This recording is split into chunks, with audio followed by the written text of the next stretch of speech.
কৃষি জমি নষ্ট করে যেখানে সেখানে শিল্প কারখানা করা যাবে না বলে জানিয়েছেন প্রধানমন্ত্রী শেখ হাসিনা।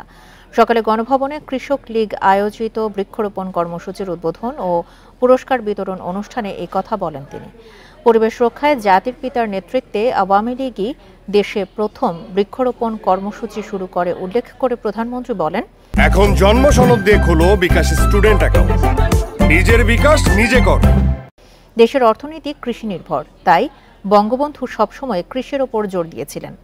কৃষির যান্ত্রিকীকরণেও বঙ্গবন্ধু জোর দিয়েছেন। তবে বিএনপি জামায়াত ক্ষমতায় এসে এবং পরবর্তীতে আন্দোলনের নামে গাছ ও পরিবেশ ধ্বংস করেছে। প্রধানমন্ত্রী বলেন, খালেদা জিয়া শুধু জনগণের ভোটের অধিকারই কেড়ে নেয়নি, কৃষকের অধিকারও হরণ করেছে। শেখ হাসিনা আরও বলেন, শুধু ভোট চুরি করলেই যে ক্ষমতায় থাকা যায় না তা ৯৬ সালে খালেদা জিয়ার পতনের মাধ্যমে প্রমাণ হয়ে গেছে। আমাদের জলবায়ু পরিবর্তনশীল এবং জলবায়ুর অভিঘাত থেকে দেশকে রক্ষা করা।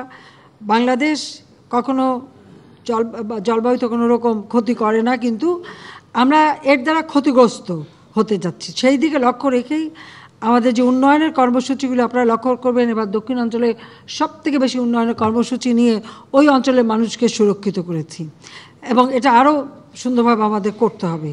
বৃক্ষ যত বেশি আমরা লাগাতে পারবো, ফল আপনাকে ফল দেবে, খেতে দেবে, আবার সেখানে ফল থেকে তো আপনি উদ্বৃত্ত হলে বিক্রি করেও অর্থ উপার্জন করতে পারবে।